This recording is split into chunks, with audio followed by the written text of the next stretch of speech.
Guys, back in the garage again with my 80 series Land Cruiser.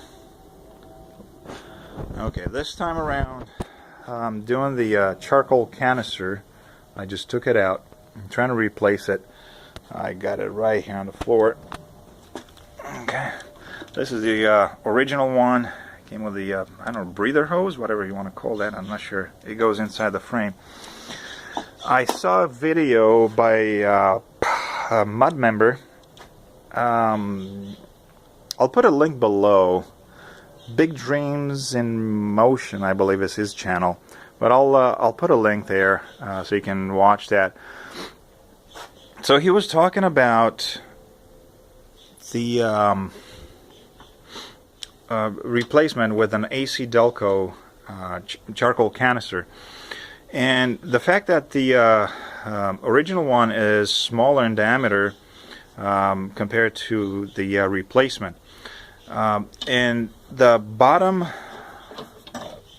here, you can see it here, bracket. Okay, let me get some better lighting over there. Okay, that one.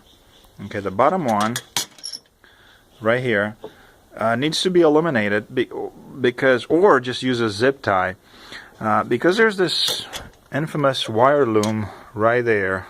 Okay, on the lower left side of my screen here. Focus now. There you go.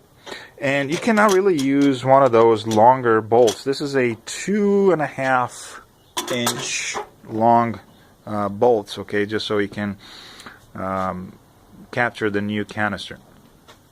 Now, why am I replacing it? Probably because of the same reasons he had to replace it. Whenever I would need to fill up the tank with gasoline, there was this whoosh of air going inside. I think it was depressurized. As the level of gasoline would drop, it would kind of create negative pressure inside the tank. So whenever you open up the lid over there, the air would kind of try to fill in the tank again. Because this thing was not doing its job. Probably plugged up somewhere. I'm not sure if it's actually the original one that came in '97. If it was replaced or whatever, I don't know. But another thing happened. I'm getting a code for the engine running rich. Yeah, running rich. So I'm thinking maybe they're related.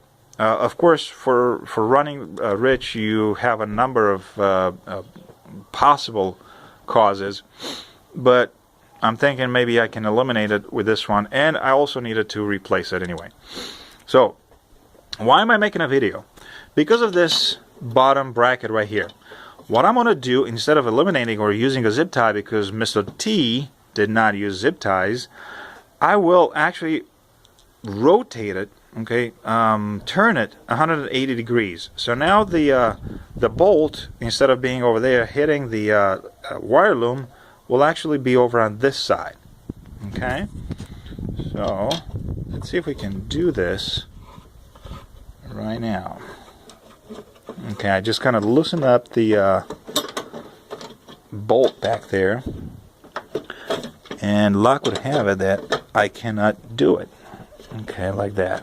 As easily. So let me come back and I'll show you what's going on here. Now, here's what I did. I took that bolt, well, the opening for the bracket, which was over here where the wire loom is, okay, flipped it around 180, and now it's on this side.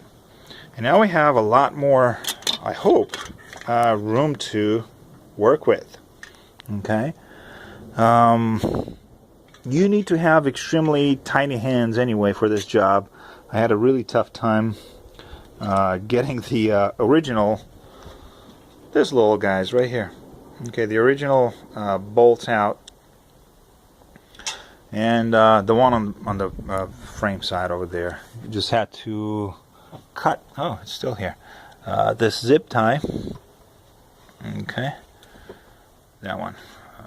You don't need it anymore. And let's go on and install the new charcoal canister, and we'll see what's going on. So it's just these two just like in Gary's video, just these two hoses here that need to be plugged in. That's it. And of course the bolts. Let's try our luck. Okay, so just like in the video I mentioned, this is the part number 215153 ACDelco, and that's what I'm gonna attempt to replace. Alright, so I managed to get that bracket there. Okay, the charcoal canister is sitting inside the bracket, the bottom one. Having a bit of a time with that bolt over there. Okay, right now it's just kind of resting downwards, whatever. So what I'm going to do, this comes from another video from Texas Knowhow, and I'll link that below. I want to undo these 3 bolts, 1, 2 right there, 3 right somewhere over there. Okay, so I'll take the whole support here out and try to get the bracket in that way, and then mount the whole thing back where it belongs. Bracket out. Actually, it turns out to be 4 bolts. There's this arm right here which bolts somewhere over here. Okay, so we'll get this guy inside the 2, hopefully we'll go in 2 brackets there, try to bolt this in and put it all back together, hopefully. Okay, so I got them both in. That's the bottom one, this is the top one, and all I got to do now is just bolt the let's see, 1 somewhere 2, 3, 4 bolts, 3 plus 1 over here, 4 back in, and we're in business. Alright, it's all buttoned up. It took a long time. I'm not sure. You really got to have small hands, and I tried with all kinds of extensions over there. Really difficult to get those bolts back in. See, you just really don't have much room. This one I tightened up by hand as much as I could. Anyway, what I didn't do, and I'm not gonna fix it, see the orientation of these hoses? It should have been more towards the engine to I guess to fit better. For example, this one right here does not go back under this hook. This one kind of barely does, but you know what, it's fine, it's stable. I accomplished the impossible. So here's the bottom bolt, okay, right there. Top one, everything's nice and tight. Alright guys, thanks again for watching.